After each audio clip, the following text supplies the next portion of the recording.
हाय, hello, नमस्कार. कसे आहात सर्व? आय होप तुम्ही मस्त आणि मजेत असाल. सर्वांना सगळ्यात आधी श्री स्वामी समर्थ.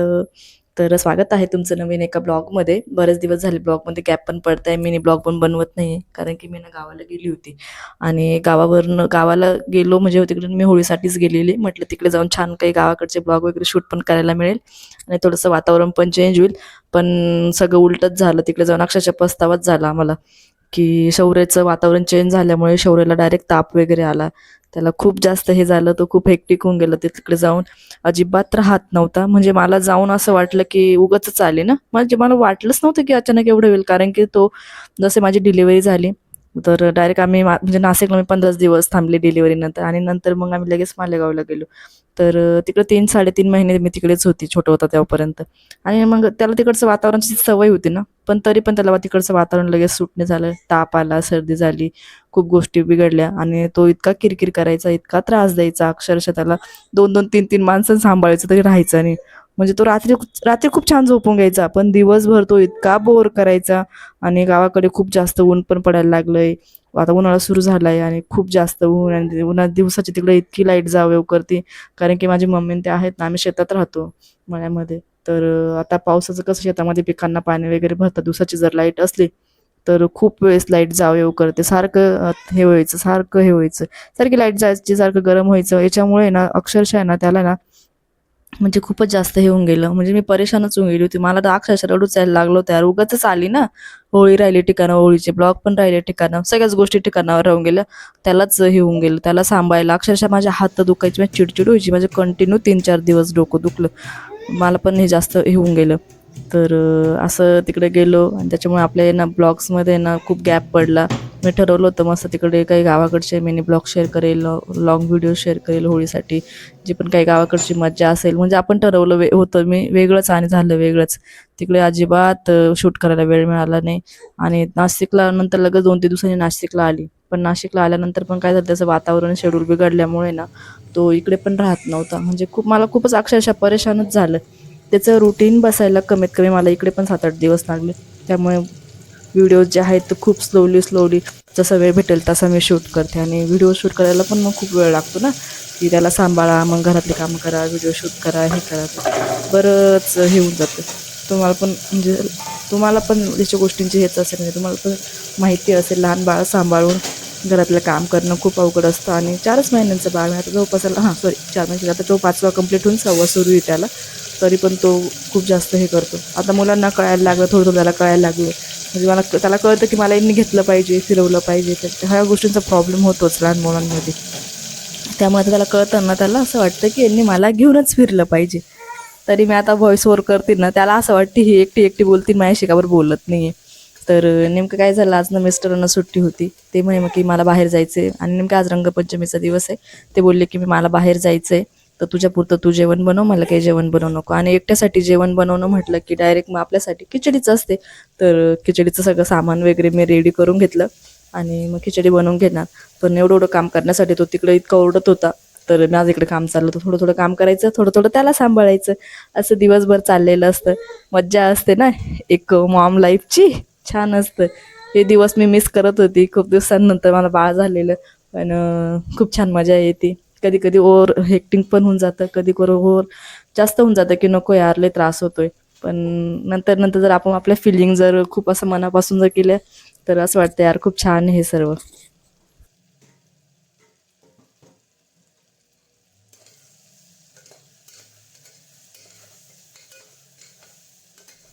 एका साईडला माझं खिचडी बनवायचं काम चाललंय. आणि नेमकं म्हटलं नाशिकला भाजीपाला पण खूप महाग असतो, तर मला मम्मी बोलली की इकडनंच भाजीपाला घेऊन जा. मग माझे खूप हाल झाले भाजीपाला आणताना, कारण की मी ह्या वेळेस माझ्या मिस्टर सोबत नव्हते. तर मी आणि माझा भाऊ सोबत गेलेलो.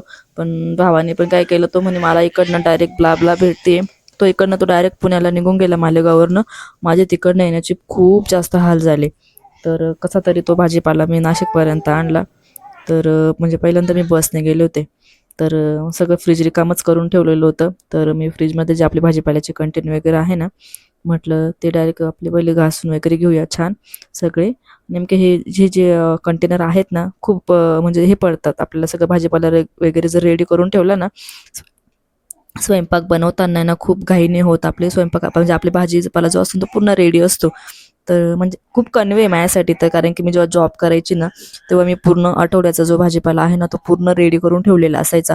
मी कांदा लसूणची पेस्ट पण तयार करून ठेवायची, म्हणजे खूप सोपं होतं सकाळीच आपल्यासाठी टिफिन बनवण्यासाठी, स्वयंपाक बनवण्यासाठी जास्त धावपळ नाही होत. तर तेव्हा मी हे डबे घेतलेले होते, याच्यावरनं फ्लिपकार्टवरनं ऑर्डर केले होते. पण खूप उपयोगात येतात हे डबे, कारण याच्यामध्ये सगळं जर भाजीपाला रेडी वगैरे करून जर ठेवलं ना आपल्याला यूज करण्यासाठी स्वयंपाक बनवण्याला खूप सोपं जातं. तर म्हटलं चला भाजीपाला आणलाच आहे, पण भाजीपाला आणून पण आता 1 दिवस झाला. तर त्याचा मुहूर्त दुसऱ्या दिवशी लागलं, कारण की तो राहत नव्हता आणि भाजीपाला तयार करायला पण मग बराच वेळ लागतो. 1-1.5 तास तरी तेवढं काम करायला लागतो. तो अजिबात राहत नाही. त्याच्यामुळे म्हटलं चला आज वेळ थोडंसं त्याला खेळवत त्याला झोपवत काही असं करत म्हटलं आज ना थोडंसं मनावरच घेतलं. म्हटलं आज ना आवरूनच घेऊया आणि म्हणजे म्हटलं आवरता तुमच्याबरोबर ब्लॉग पण शेअर करूया.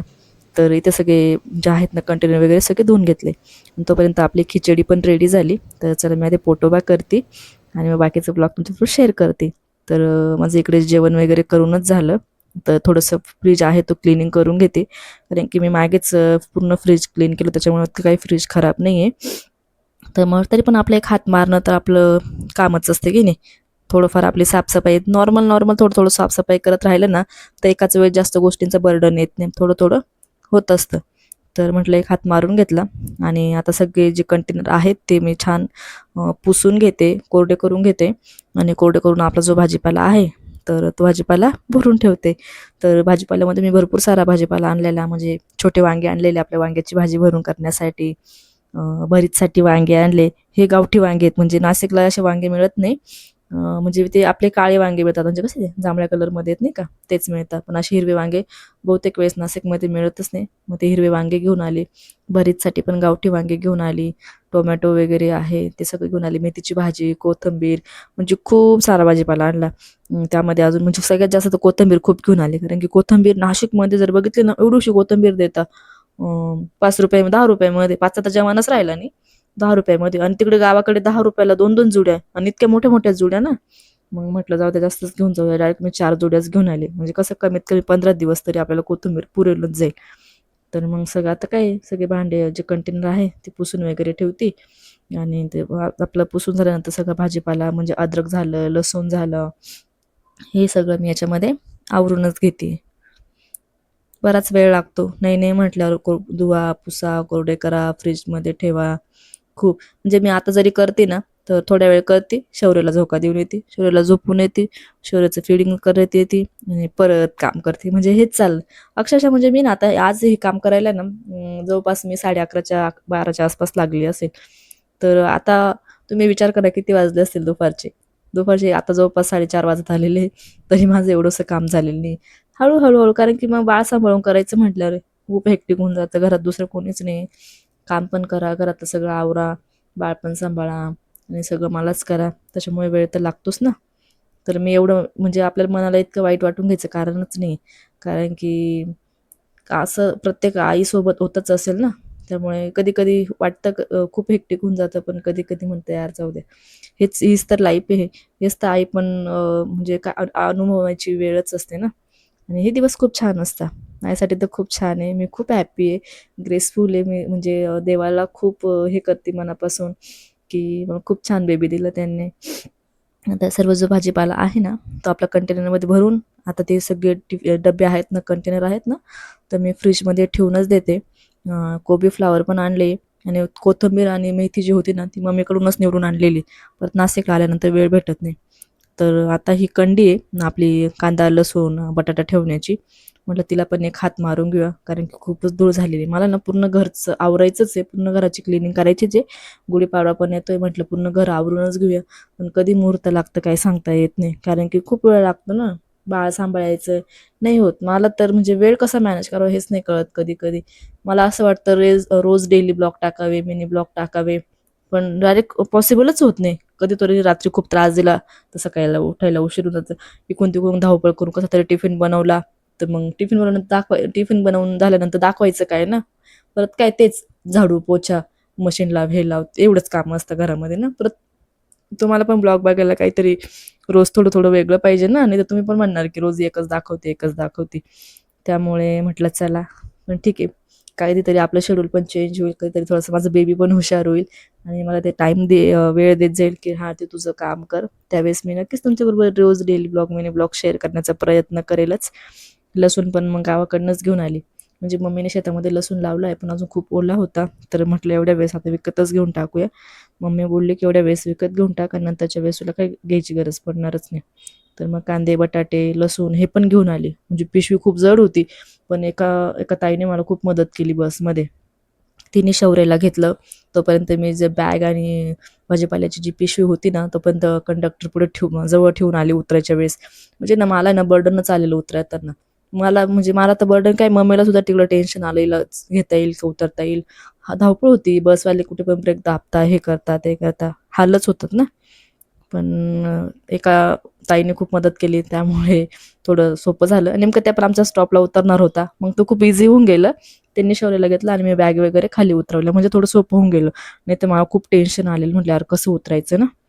तर आता ह्या पिशवीमध्ये पण ना तांदूळ पडले होते कधींचे. तर म्हटलं ते तांदूळ पण आता डबा रिकामाच झालाय. तर ते तांदूळ पण भरून घेऊया. खूपच पसारा झाला कांद्यांचा, खूप टरफलं वगैरे सगळ्या अशा पिशव्या ज्या असतात त्या सगळ्या रेडी करून ठेवल्या. कारण की पिशव्या खूप लागतात. कधी कधी कचरा भरायला कधी लागतं. नेमकं गावाला जाण्याच्या आधीच त्यांनी काय केलं, गहू दळून आणलेले होते. तर थोडंसंच पीठ काढून ठेवलेलं होतं गोणीमधून. तर ते पण भरायचं काम होतं. म्हटलं आता चला अनेशा सगळं काम करतीच आहे. असं हे कपडे वगैरे खूप खराब होणारच आहे. तर म्हटलं अजून थोडंसं पिठाने भरून घेऊया. आपली बी आज रंगपंचमीच होऊन जाईल घरात मध्ये पिठाची, धुळीची. असं ठरलं. मग ते पीठ वगैरे पण जे आहे ना, मी ते पूर्ण डब्यामध्ये भरून घेते. म्हणजे कसं पूर्ण काम होऊन गेलं ना, आणि एकदा एक डबाभर पीठ दळण, एक 10 किलो, तर पूर्ण महिनाभर पुरतं. त्याच्यामुळे जास्त दळायची काही गरज नाही. तर तिथलं सगळं काम करून घेतलं. आणि नेमके ना मागच्या आठवड्यामध्येच माझ्या सासूबाईंनी ते आलेल्या. थोडेसे पाहुणे पाहुणे झाले. तर इतक्या पोळ्या पडल्या अक्षरशः, एक डालकी म्हणजे डायरेक्ट 20-25 पोळ्यांचं, तर पूर्ण एक डालकीच भरलेली. तर आमच्या शेजारीच नेमकं एक गोठा आहे. त्यांना म्हटलं सुकवून ठेवल्या, त्या कोरड्या करून ठेवल्या. कसं जे अन्न आहे, पोळ्या आहेत, ते कचऱ्याच्या डब्यात टाकणं मला तर काही योग्य वाटत नाही. किती बी बघितलं तर आपण शेतकऱ्याची मुलगी आहे, आपल्या घरी माहिती आहे जे पण अन्न उरतं आपण ते गाईंना, बैलांनाच देतो. तर मला ते योग्य नाही वाटत फेकण्यासाठी. म्हणून म्हटलं ते साईडला काढून सुकवून ठेवल्या पिशवीमध्ये भरून. यांना म्हटलं कधी तुम्हाला वेळ भेटेल तसं त्या गाईला देऊन टाकूया. शेजारीच गोठा आहे. म्हटलं कसं अन्न हे फेकण्यापेक्षा कधी पण गुरांच्या याच्यामध्ये गेलेलं, कधी पोटामध्ये गेलेलं कधी पण चांगलं. शौर्य झोपलाच होता, तर थोडंसं क्लिनिंग करून घेतलं. आता घर वगैरे, आता बाकीचं जे किरकोळ काम आहे म्हणजे साफसफाईचं, ते करून घेणं आता गरजेचं आहे. आता घराला मॉप वगैरे मारून घेते. मॉप मारून झालं का शेवटचं काम. मॉप मारून झाल्यानंतर मग डायरेक्ट आपलं आंघोळ. सकाळीच आंघोळ केलेलीच आहे, पण तुम्ही माझा अवतार बघून म्हणू शकत नाही की हिने आंघोळ केली का नाही केली. कारण की आता तुम्ही म्हणत असाल ही रोज टी शर्ट पॅन्टवरच असते, पण मलाही वाटतं छान छान ड्रेस घालावं. पण काही माझ्याकडे खूप ड्रेस आहेत, पण मग माझ्या बेबीमुळे मला ड्रेस नाही घालता येत. कारण की मग त्याला दूध पाजायचा खूप प्रॉब्लेम होतो, फिडिंगच्या वेळेस खूप प्रॉब्लेम होतो, ड्रेसवरती होत नाही.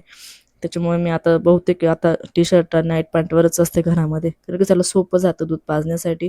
आणि फिडिंगचे ड्रेस पण आहेत, 2-3च ड्रेस आहेत, मग सारखे सारखे तेच होऊन जातं. त्याच्यामुळे मग मी टी शर्ट आणि हे माझ्यासाठी खूप इझी जातं, म्हणून मग मी तेच घालते. असं पूर्ण दिवसाचं काम असतं. मॉप मारणं सगळ्यात सोपं काम आहे मॉप मारणं. कधी कधी म्हणजे जोपर्यंत आपण काम करायला सुरुवात करत नाही ना, तोपर्यंत असं त्या खूप कंटाळवाणं वाटतं. पर्यंत कामाला सुरुवात जर केली ना, बरोबर आपलं जे मन आहे ना ते कामात रमत असतं. त्याच्यामुळे कामं पण फास्ट होत असतात. तर असं असतं सर्व माझं शेड्यूल वगैरे. तर कसं वाटतं तुम्हाला, तुम्ही मला नक्की सांगत जा. आपल्या चॅनलला जे आहे ते सबस्क्राईब करा, कारण की येणारे असेच नवनवीन जे ब्लॉग वगैरे आहेत ना, तुम्ही बघत राहा. मी तुमच्याबरोबर आहेत, मी पण ट्राय करणार आहे छान छान ब्लॉग शेअर करण्याचा, इंटरेस्टिंग ब्लॉग शेअर करण्याचा. म्हणजे तुम्हालाही आवडेल ना चांगलं चांगलं काहीतरी बघायला. सारखं सारखं तेच दाखवते, म्हणजे फरशी पुसते, झाडते, किचन आवरते, हेच तर काम. पण मी पण तुम्हाला छान छान ब्लॉग शेअर करेलच. तर तुम्ही आपल्या चॅनलला सबस्क्राईब करा. तर चला, आता संध्याकाळचे जवळपास 6 वाजलेले. मी आंघोळ वगैरे करून घेतली, देवपूजा करून घेतली. तर असा होता आजचा दिवस. तुम्ही बघितलंच किती धावपळ असते, एवढेच कामं असतात. पण खूप वेळ लागतो, कारण की गावावरनं आली आणि गावाला गेली होती. मग तुम्हाला ब्लॉगमध्ये सांगितलंच होतं. पण शौर्यची अचानक इतकी तब्येत बिघडली उन्हामुळे, किंवा त्याला सर्दी झाली, त्याला कफ झाला, आणि तिकडे जाऊन मला डायरेक्ट काही शूट करता आलं नाही. माझे खूप हाल झाले. मी ठरवलं होतं की होळीचा ब्लॉग वगैरे जो आहे तो गावाकडचा तुम्हाला शेअर करेल, पण मला डायरेक्ट पॉसिबल झाला नाही. मी तिकडनं नाशिकला आली आणि आल्यानंतर घरात पण खूप पसार होता आणि तो काम अजिबात करू देत नाही. म्हणजे एवढं काम करायला म्हणजे 1 तासाभराचं काम करायला मला जवळपास 3-4 तास लागून जातात. थोडं काम करायचं, थोडं सांभाळायचं आणि तो जास्त झोपत नाही तब्येत बरं नसल्यामुळे. तर असं दिवसभराचं शेड्यूल होतं एकदम किचकट. तुम्ही बघू शकता खूप वेळ लागतो, एवढंच काम करायला पण खूप वेळ लागतो. अक्षरशः मी 2 वेळेस आंघोळ केली, कारण इतकी धूळ होती. गावाला गेली आणि शेजारी बिल्डिंगचं काम चालू असल्यामुळे ना घरामध्ये इतकी धूळ येते की बापरे. म्हणजे मी दिवसातून कमीत कमी 2-3 वेळेस घर झाडते. त्याच्यामुळे मी डबल आंघोळ केली आज आणि आत्ताच तयारी केली. तर आता संध्याकाळचे जवळपास 7 वाजले. तर चला मी चहा घेते. तर येणारे आपले असेच नवनवीन ब्लॉग जे आहेत ते तुम्ही बघत राहा. तर भेटू नेक्स्ट व्हिडिओसोबत, नेक्स्ट ब्लॉगसोबत. तोपर्यंत काळजी घ्या आणि आपल्या चॅनलला सबस्क्राईब करा. तोपर्यंत बाय.